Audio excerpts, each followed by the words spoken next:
जय श्री राम। आज फिर से हमारे पास एक 8 kVA अल्टरनेटर आप पहुंची है। इसमें प्रॉब्लम मैंने कल जा करके चेक किया हुआ था, तो ये अल्टरनेटर शॉर्ट है और ये भाई साहब अभी हमारे ओपन कर रहे हैं और इसका पूरा कनेक्शन वगैरह सब कुछ खोल दिया गया है। जैसे साइड पल्ला वगैरह बात करूँ तो सब कुछ ओपन कर दिया गया है। बारी आती है इसका हम चेक करने के लिए। जैसे हमने कल चेक किया तो इसका जो मोटा वाला कॉइल है ये बॉडी अर्थ से ऐड हो मतलब अटैचमेंट हो गया है, बॉडी से अर्थ ले रहा है, जिसके कारण से इनकी जो करंट है नहीं आ पा रही है। जहाँ तक की बात करूँ तो मैंने कल जाकर के इनका जब लोड प्लेट वगैरह चेक किया तो एक लोड प्लेट में हमको डायोड शॉर्ट मिली। रीज़न हमको ये स्पष्ट हुई कि हाँ इसमें कहीं से ना कहीं से डायरेक्ट लाइट इनपुट हुई है, जिसके कारण से इस तरह की प्रॉब्लम आ रही है। तो हम अब बात करेंगे इसके दोनों पतली वायर को खोलेंगे, दोनों पतले वायर को खोलेंगे। इससे हमको कन्फर्म से ये पता कर सकते हैं हम कि हाँ ये कौन से वायर से अटैचमेंट हुई है। आखिरकार इस तरह की प्रॉब्लम अगर आपके भी अल्टरनेटर के साथ आती है तो उस चीज़ को आसानी से सॉल्व करी जा सकती है। तो ये पतली वाली वायर जो कि मैग्नेट का काम करती है वही वायर को खोली जा रही है अभी। और इस साइड से जब मैंने चेक किया तो ये वाली जो मोटी वाली वायर होती है ना, इसमें हमको शॉर्ट दिखी, जिसके कारण से इस तरह की प्रॉब्लम आ रही थी। तो अभी हम इस मोटर को पूरा ओपन करेंगे, जिससे हम कन्फर्म रूप से ये पता कर सकते हैं कि आखिरकार इसकी एक्चुअल प्रॉब्लम क्या है।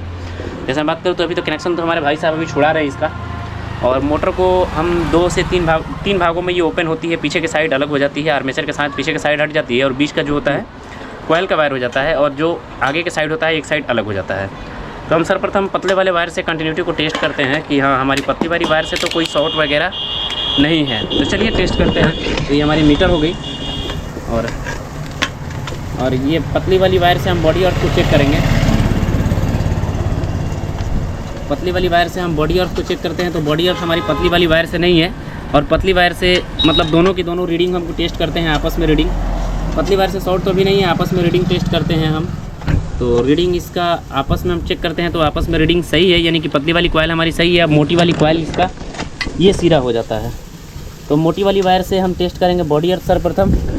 तो जैसे मैंने कल चेक किया हुआ था कि बॉडी अर्थ इसमें पूरी है, तो इससे देखिए बॉडी अर्थ अभी बन रही है। और इसको चेक किया जाता है इस नटों के जो होल बनाए रहते हैं ना, इसमें तो देखिए अभी हमारी यहाँ पे कंटिन्यूटी बज रही है, और ऐसे देखिए बॉडी अर्थ एक है और एक वायर हमने यहाँ पे पकड़ रखी है, तो ये हमारी डायरेक्ट शॉर्ट आ रही है, जिसके कारण से फील्ड कॉइल की जो मोटी वाली कॉइल है ये हमारी डायरेक्ट बॉडी से शॉर्ट हो गई है, जिसके कारण से इस तरह की प्रॉब्लम आ रही थी और करंट नहीं दे पा रहा था। स्पीड रन करने पे ज़्यादा स्पीड देने पे थोड़ी सी वोल्टेज आ रही थी, लेकिन वो भी लोड पे ड्रॉप कर जा रही थी। तो रीज़न यही है कि इसका बॉडी अर्थ हो गया है, जिसके कारण से इस तरह की प्रॉब्लम आ रही है। तो ये बॉडी अर्थ फील्ड कॉइल से भी हो सकती है और आपका आर्मेचर से भी हो सकता है। तो इस मोटर को जब हम ओपन करेंगे पूर्णतः तभी हमको कन्फर्म से पता लग पाएगा आखिरकार इसका एक्चुअल प्रॉब्लम क्या है।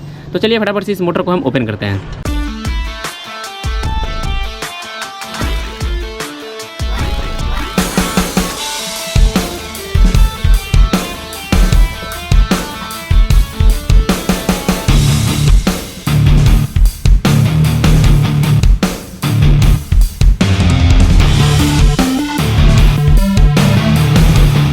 अभी आपने देखा कि हमने जब फील्ड कॉइल इसका उनका आर्मेचर ओपन किया तो आर्मेचर का हालात कुछ देख सकते हो, यूँ हो गई है। ये रीजन ये जानते हो कब होता है? ये होता है जब आपका जब इसका फील्ड कॉइल का किसी एक नट जो ओपन हो जाता है, फील्ड कॉइल की जब एक नाल जो कोई भी ओपन हो जाती है, उस सिचुएशन में जाकर के आपकी फील्ड कॉइल आपके आर्मेचर से टच होने लगती है, और टच होने के कारण से आपकी आर्मेचर भी जल सकती है और फील्ड कॉइल में भी शॉर्ट हो सकती है। तो जैसे हमने कंटिन्यूटी पे टेस्ट किया हुआ था, तो हम अभी इनका आर्मेचर भी टेस्ट कर लेते हैं कि आर्मेचर इनकी बची है या डेड हो चुकी है। तो आर्मेचर को टेस्ट करने के लिए अभी आप देखो हमने फर्स्ट रिच से लिया, तो देखो शॉर्ट हो रही है, यहाँ पे पूरी फुल शॉर्ट है, जबकि ये बॉडी अर्थ नहीं होना चाहिए। और यहाँ से देखो ये भी बॉडी अर्थ है, यानी कि हमारी बॉडी अर्थ नहीं होनी चाहिए। ओनली वन यहाँ से दोनों रीड होना चाहिए, लेकिन ये इसमें पूरी फुल बॉडी अर्थ है।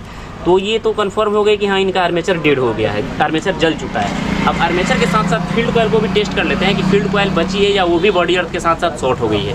तो आइए फील्ड कॉइल की वायर ये हो जाती है, ये वाली वायर फील्ड कॉइल की है। अब इसको हम बॉडी के साथ टेस्ट करते हैं। तो यहाँ पे देखोगे आप मीटर पे, तो ये भी शॉर्ट है।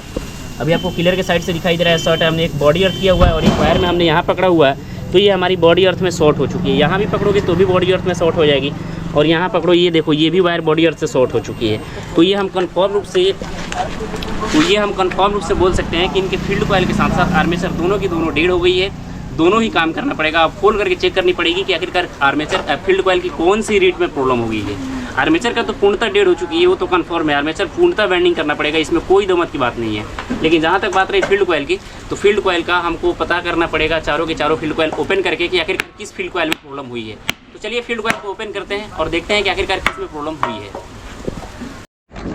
तो जैसे कि आप देख पा रहे हो कि अभी 8 किलोवाट की ये अल्टरनेटर हो जाती है। ऐसे देखो 8 किलोवाट, और आरपीएम की बात करूँ तो 1500 आरपीएम, और एम्पियर का बात करूँ तो 28 एम्पियर तक की ये एडजस्ट कर सकती है। 8 किलोवाट की अल्टरनेटर है। और जैसे मैंने आपको बताया कि आखिरकार इस तरह की प्रॉब्लम आती क्यों है, तो भाई साहब देख लो ना, स्पष्ट के सामने आपके सामने पड़ी है। ये फील्ड कॉइल का हालात आप देख सकते हो कितनी डैमेज है, ऐसे दिख सकता है। और इस फील्ड कॉइल का हालात देखो, ये टाइट है, ये भी टाइट है, ये भी टाइट है। ये जो फील्ड कॉइल है जिसके कारण से हमारी पूरी की पूरी प्रॉब्लम इसी फील्ड कॉइल से खड़ी हुई है। तो हम फील्ड कॉइल को ऐसे ओपन नहीं करेंगे, जानते हैं ना। मैं हर एक वीडियो में बताता रहता हूँ कि इसकी भी कुछ रूल्स होती है। रूल्स ये होता है कि आप हर एक फील्ड कॉइल के सामने कुछ मार्किंग करनी पड़ती है आपको, डेड लाइन जिसको बोली जाती है, जिससे आप आसानी से पहचान कर सकते हो कि हाँ ये फील्ड कॉइल इसी जगह की है। क्योंकि क्या होता है, फील्ड कॉइल अगर अलग चली जाती है तो फिर आपका आर्मेचर बैठाने में बहुत ज़्यादा तकलीफ होने लगती है। तो भाई साहब मार्किंग करो पहले, उसके बाद ही ओपन कर पाओ। तो मार्किंग करने के लिए आपको सीधा सा एक सेंटर पंच ले सकते हो, या इस तरह की छेनी भी ले सकते हो। तो ये हमारे पास छेनी अवेलेबल है। तो हम इस छेनी से क्या करेंगे, जैसे देखो इसमें 1 नंबर की मार्किंग की गई है, 1 नंबर। फिर से हम नाल पे भी इसका 1 नंबर मार्किंग करेंगे। ऐसे देखो 1 नंबर 1 नंबर। और यहाँ का बात करूँ तो यहाँ पे भी आपको सामने के साइड से दिखाई दे रहा होगा, यहाँ पे 1 नंबर की गई है। तो हम यहाँ पे 2 करेंगे, देखो 2 हो गई। और फिर से हम फील्ड कॉइल में 2 मार्किंग मारेंगे, ऐसे 2 मार गए। सेम टू यू करके हम सारे के सारे फील्ड कॉइल में सेम टू यू इसका पंच करेंगे, जिससे हम आसानी से कन्फर्म से पहचान सके कि फील्ड कॉइल की असली जगह यही है। उसके बाद हम फील्ड कॉइल को ओपन करेंगे और आपके सामने विस्तार करेंगे कि आखिरकार किस फील्ड कॉइल में प्रॉब्लम हुई है। तो जैसा कि हम अभी चेक कर पा रहे हैं इसका, तो फील्ड कॉइल हमने जो एक डैमेज था जो कि हिल रहा था ज़्यादा, उसको मैंने हटा रखा है। तो आप इसका कंडीशन कुछ देख सकते हो। इसका कंडीशन आप देख करके ऐसे अनुमान कर सकते हो कि ये ज़्यादा दिनों से ऐसे चल रहा होगा, बट ये दिखाई नहीं पड़ रहा होगा कस्टमर को। और ये अंतिम हालात में आकर के फिर से अपना मतलब जितना भी अपना प्राण था वो प्राण को त्याग दिया, और ये करंट नहीं दे पा रहा था। तो बाकी सारे फील्ड कॉइल को हम टेस्ट कर लेते हैं कि हो सकता है बाय द वे और भी फील्ड कॉइल में इस तरह की प्रॉब्लम आ सकती है। लेकिन हमको जहाँ तक अनुमान है कि ये फील्ड कॉइल दूसरी फील्ड कॉइल में प्रॉब्लम नहीं आ सकती है। ताकि आप थोड़ा सा मीटर पर ध्यान देना। और ये देखो हम मतलब सारे के सारे फील्ड कॉइल से टेस्ट कर पा रहे हैं कि अभी हमारी कोई भी फील्ड कॉइल से प्रॉब्लम नहीं आ रही है। तो एक फील्ड कॉइल तो हमको कन्फर्म रूप से इसका चेंज करना ही पड़ेगा, और साथ साथ हमको आर्मेचर भी चेंज करना पड़ेगा। तो अभी इसका आर्मेचर और फील्ड कॉइल के बारे में जैसे ज़्यादातर जानकारी आपको दूँ, तो ये फील्ड कॉइल की वेल्डिंग नहीं जानते हो तो हमारे चैनल पर ऑलरेडी पड़ी है, जाकर के जरूर चेकआउट कर लेना। फिलहाल आप इसका कुछ हालात देख करके ऐसे अनुमान कर सकते हो कि भाई साहब ये कितने दिनों से इसी हालात में चल रहा होगा। बाय द वे हम बता नहीं सकते, बट अब जो भी होगा चलिए अभी इसको वेल्डिंग करते हैं और इसका कनेक्शन करके आपको फाइनल दिखाते हैं कि आखिरकार आर्मेचर की वेल्डिंग कैसे की जाती है, फील्ड कॉइल की वेल्डिंग कैसे की जाती है। तो चलिए आगे बढ़ते हैं। समझ भाई, मैंने आर्मेचर को वेल्डिंग करने से पहले इसमें देखो 10 नंबर की पीवीसी सीट लगाई हुई है। 10 नंबर का ही पीवीसी सीट आर्मेचर को वेल्डिंग करने से पहले लगाई जाती है, ताकि इस आर्मेचर में जो होती है ना हीट जनरेट होती है ज़्यादा, और हीट को 10 नंबर की पेपर आसानी के साथ एडजस्ट कर लेती है। तो इस तरह के कुछ 10 नंबर के सीट आते हैं जो कि काफ़ी हार्ड होते हैं और मोटे होते हैं। जहाँ तक बात करूँ 7 नंबर का पीवीसी सीट, तो 7 नंबर का पीवीसी सीट लोगे तो थोड़ा सा पतला होगा और थोड़ा सा नरम होता है, तो ये उतनी टेम्परेचर नहीं झेल पाती है जितनी आपकी 10 नंबर की पीवीसी सीट झेल पाती है। तो कभी भी वेल्डिंग करने से पहले 10 नंबर का ही पीवीसी सीट इसमें यूज़ करें। और हाँ, पेपर जो लगाएं पेपर एक साइज़ का लगाएं, ताकि अगर आप पेपर को छोटा बड़ा करते हो तो फिर आपकी कॉइल भी जो होगी छोटी बड़ी होने लगेगी। इसलिए पेपर को अच्छे ढंग से लगाएं और फ्रेश रूप से लगाएं। और 10 नंबर का ही पीवीसी सीट सारे के सारे सीट में इंस्टॉल की जाती है। उसके बाद में ये जो आपकी इसमें जो खाँचे लगे रहते हैं, इस खाँचे को अच्छे ढंग से साफ़ की जाती है। उसके बाद मैंने इस पर जब मैंने ओपन किया था आपके सामने दिखाई दिया कि इस पर बहुत सारी स्केचेस थी, तो मैंने इसमें ग्राइंडिंग मार करके सारे के सारे स्केचेस को फ्रेश कर लिया हुआ है। आर्मेचर हमारी पूरी फ्रेश ढंग से तैयार हो चुकी है। अब बारी आती है वेल्डिंग करने का। तो पेपर आप कभी भी 10 नंबर का ही इसमें सीट यूज़ करें। उसके बाद वेल्डिंग करने के लिए इसमें 3-3 वायरों से वेल्डिंग की गई थी, तो 3-3 वायरें इसमें 19 नंबर की लगाई गई है। और 19 नंबर के मैंने 3-3 वायरें ऐसे देखो तीनों के तीनों टेयर में हमने ले रखी है। और इसका वेल्डिंग टर्न जो एक स्लॉट का जो टर्न होगा वो आपका 22 टर्न का होगा, तीनों वायर से 22 टर्न का होगा। ये नहीं कि सिंगल वायर से, नहीं, तीनों वायर से 22 टर्न का होगा। और इसका वेल्डिंग करने से पहले एक छोटी सी जुगाड़ लगाई जाती है, जिससे कॉइल जो है आपकी परफेक्टली दिखती है। तो अब मैं इसका वेल्डिंग शुरू करूँगा। और 19 नंबर के मैंने सारे वायर ले रखी है। वायर का वेट का बात करूँ तो 1 kg 800 ग्राम आपका वायर लेना होगा, यानी कि पूरे के पूरे 1 kg 800 ग्राम हमारे तीनों के तीनों टेयर पे है। तो हमने ऐसे ले रखी है। अब इसका वेल्डिंग हम शुरू करते हैं।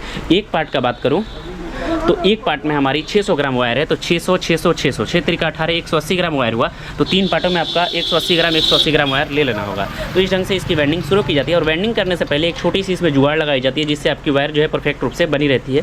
तो चलिए इसका वेल्डिंग शुरू करते हैं और बताते हैं कि आखिरकार वो जुगाड़ कैसे बनाई जाती है। तो जैसे मैंने आपको बताया कि वेल्डिंग करने से पहले कुछ जुगाड़ बनाई जाती है। तो ऐसे देखो कूट की 2 जुगाड़ें बनानी है आपको। ये ज़्यादा मोटी भी नहीं बनानी है और ज़्यादा पतली भी नहीं बनानी है। अब बताओ इसका इस्तेमाल जानते हो कहाँ होगा? ये जो आपका स्लट जो दिखता है, जो दोनों स्लट के बीच इसमें जो फाँके बने रहते हैं यहाँ पे, इसको यहाँ पे लगाई जाती है ऐसे, और इसके ऊपर से कॉइल को बेंडिंग की जाती है। इससे परफेक्ट ये होती है कि जब आप कॉइल को टाइट करोगे, अगर ये नहीं लगाते हो और कॉइल को टाइट करोगे तो फिर से ये पेपर कटने के संकेत ज़्यादा बने रहते हैं, और आपकी जो कॉइल की मुँह होगी दोनों एक साथ अगर जुड़ जाती है तो फिर आपकी पेपर तो 100% कटनी ही कटनी है।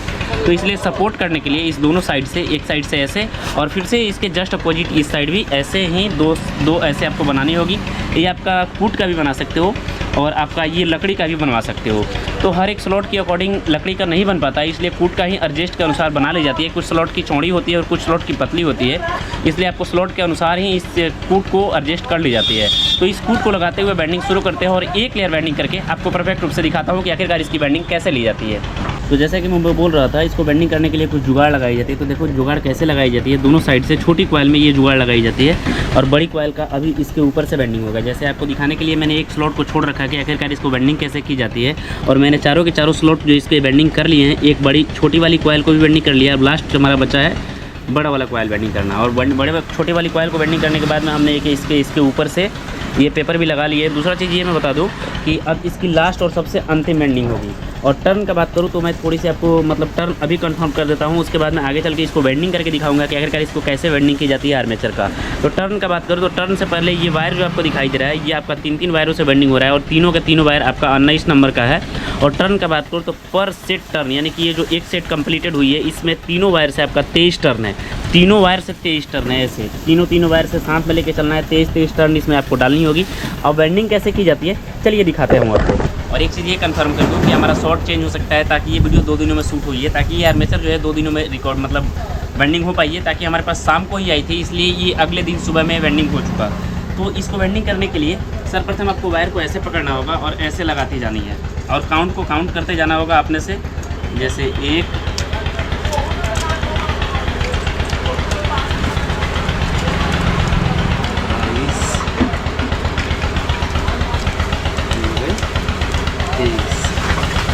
तो अगर आपकी स्लॉट में वायर नहीं बैठ रही है तो उस सिचुएशन में इस तरह के कुछ पीवीसी लेना होगा और इसको स्लॉट में डालते हुए ऐसे स्लॉट में डाल करके, यदि कहीं भी स्लॉट में डाल करके और ऊपर से ऐसे देखो प्रेस कर लेना होगा। ऐसे